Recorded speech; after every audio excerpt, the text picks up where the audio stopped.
What if I told you that becoming a king in Yoruba land is not the freedom you think it is, but a life filled with restrictions so strict, so mysterious, that even ordinary people might not survive them?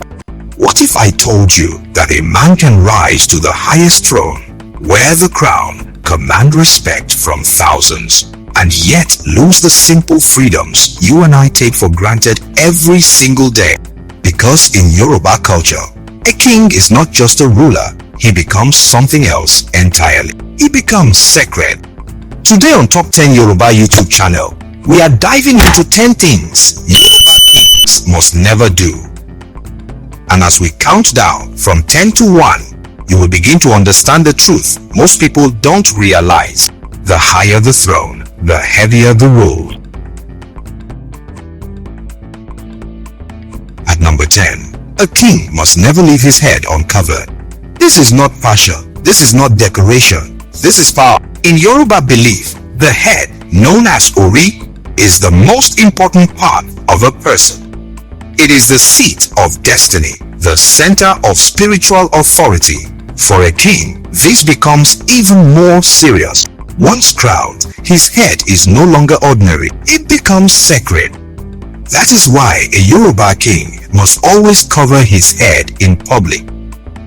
Whether it is with his crown or a special cap known as orikobofo, meaning the head must not be bare, there is never a moment where his head is exposed carelessly. Because the crown is not just an object, it connects the king to his ancestors. It carries spiritual weight. It represents authority that goes beyond the physical world. At number 9, a king must not eat in public. Now think about that for a moment. Something as simple as eating, something every human does freely, becomes restricted the moment a man becomes king. Why?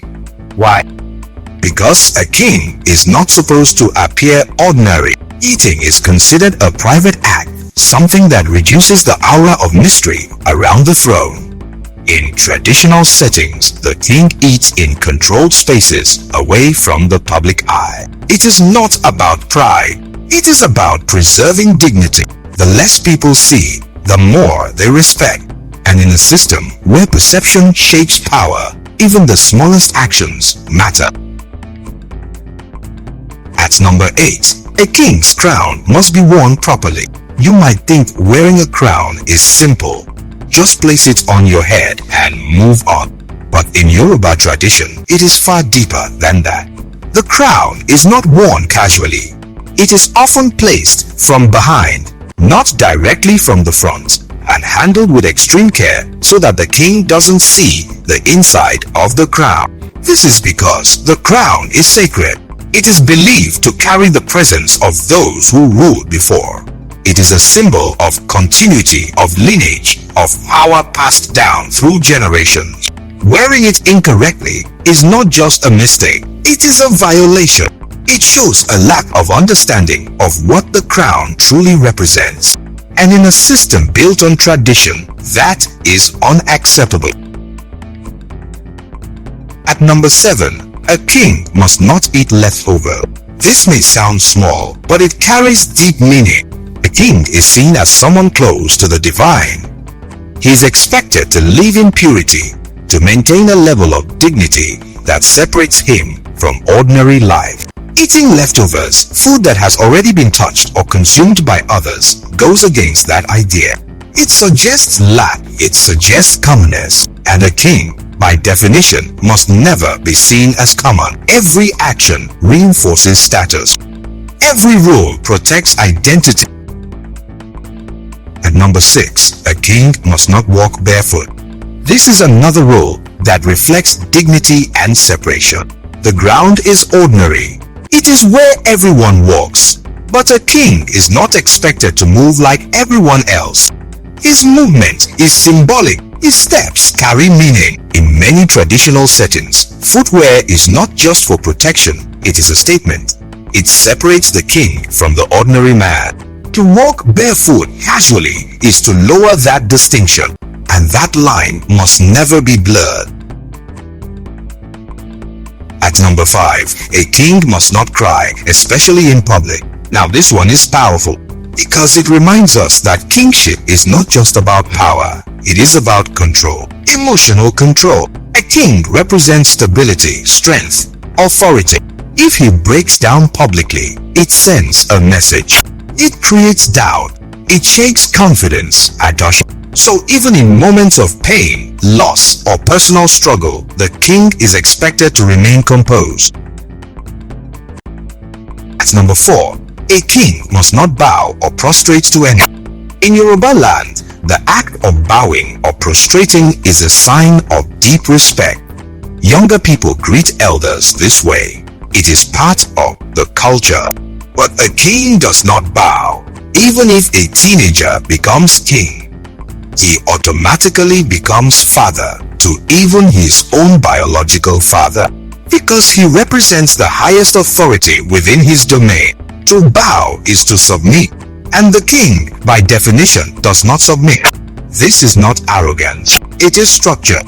A system where roles are clearly defined and maintained. A Yoruba king must remain unbowed, unbent, and unbroken. At number 3, a king must not be called dead. This is where things become even more spiritual. When an ordinary person dies, we say they are gone. But when a Yoruba king passes, the language changes. You do not say he died. You say he has joined the ancestor, or that he has entered the ceiling. Because in Yoruba belief, a king is not just a man. He is a bridge between worlds. Calling him dead reduces him to something ordinary, and that is not allowed.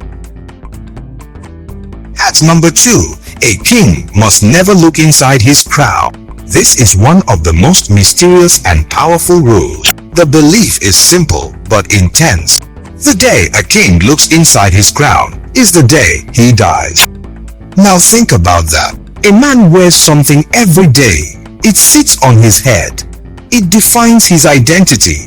And yet, he must never look inside it because the crown is not just physical.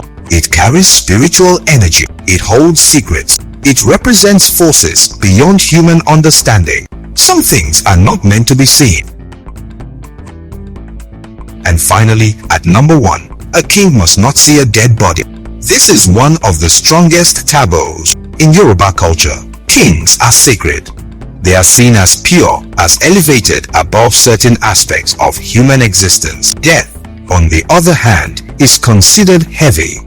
It carries spiritual weight, so the two must not mix. A king must not look upon a corpse. It is believed that doing so could disrupt his spiritual balance, weaken his authority, or even bring consequences to the kingdom. So even in moments where others gather, where families mourn, where communities come together, the king must remain separate. His role is different. And there you have it. 10 things Yoruba kings must never do. Now take a moment and think about this. We often look at kings and see power, wealth, influence, but we rarely see the restriction, the discipline, the sacrifices. Because the truth is this, in Yoruba culture, becoming a king is not gaining freedom, it is losing it. It is stepping into a life where every action is controlled, every movement is watched, and every mistake carries weight. So the next time you see a king sitting on a throne, wearing his crown, surrounded by respect, behind that power is a life of rules most people could never live by. If this opened your eyes, don't forget to like, share, and subscribe to Top 10 Yoruba YouTube channel. And tell me in the comments, which of these rules shocked you the most? Because sometimes the greatest power comes with the greatest price.